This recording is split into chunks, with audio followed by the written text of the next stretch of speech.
Assalamualaikum warahmatullahi wabarakatuh. Di sini saya akan menjelaskan fungsi elemen sistem komunikasi serat optik.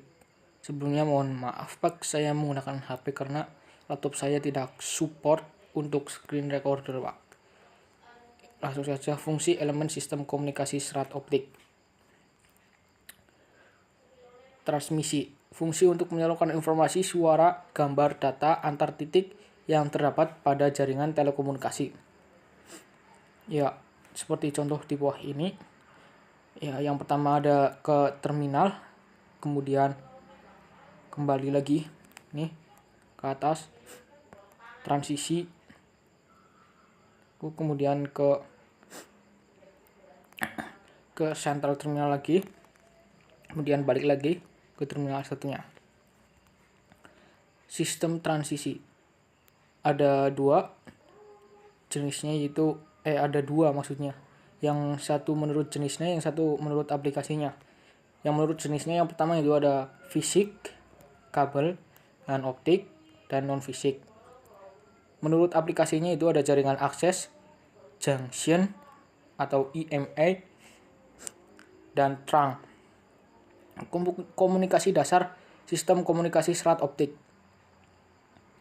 Ya, ini adalah gambar contoh sistem komposisi dasar sistem komunikasi serat optik. Ya, di sini ada leg score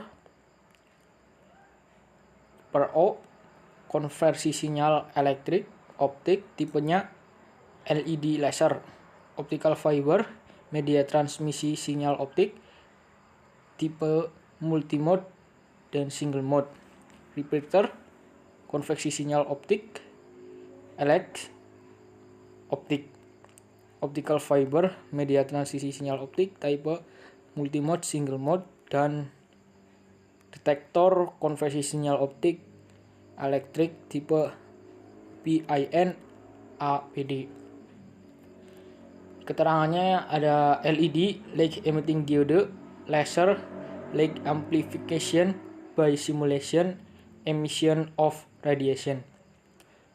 PIN, positive interaction negatif.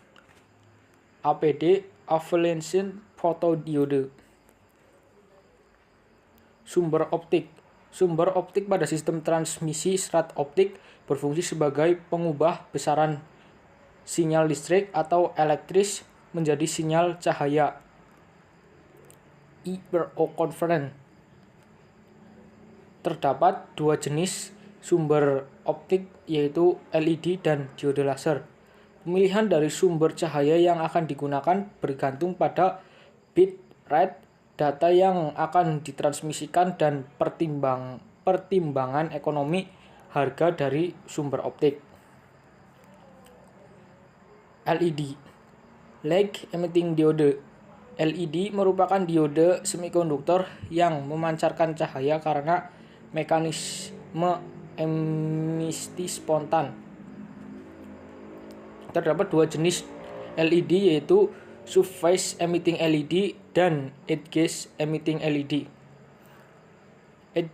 Edge emitting LED memiliki efisiensi clamping ke serat yang lebih tinggi. LED mengubah besaran arus menjadi besaran intensitas cahaya, dan karakteristik arus atau daya pancar optik memiliki fungsi yang linear. Cahaya yang dipancarkan LED bersifat tidak koheren yang akan menyebabkan depresi kromatik, sehingga LED hanya cocok untuk transmisi data dengan bitrate rendah sampai sedang. Daya keluaran optik LED adalah min 33 dBm sampai dengan min 10 dBm. LED memiliki lebar spectral width 30 sampai 50 nm pada panjang gelombang 850 nm dan 50 sampai 150 nm pada panjang gelombang 1300 nm. Diode laser.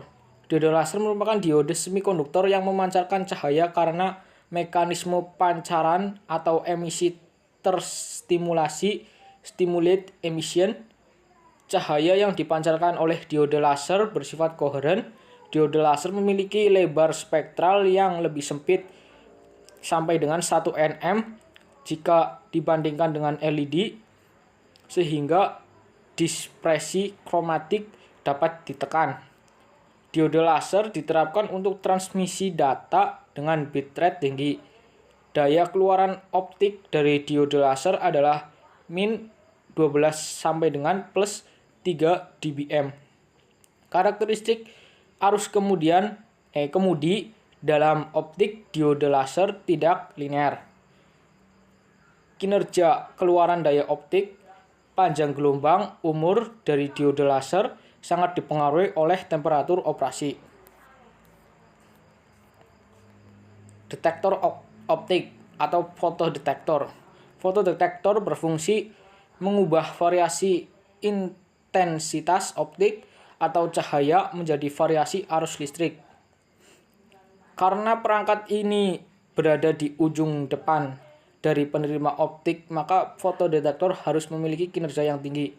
Persyaratan kinerja yang harus dipenuhi oleh fotodiode meliputi memiliki sensitivitas tinggi, memiliki lebar bidang atau kecepatan respons atau tanggapan yang cukup untuk mengakomodasi bitrate data yang diterima, hanya memberikan noise tambahan minimum, tidak peka terhadap perubahan suhu.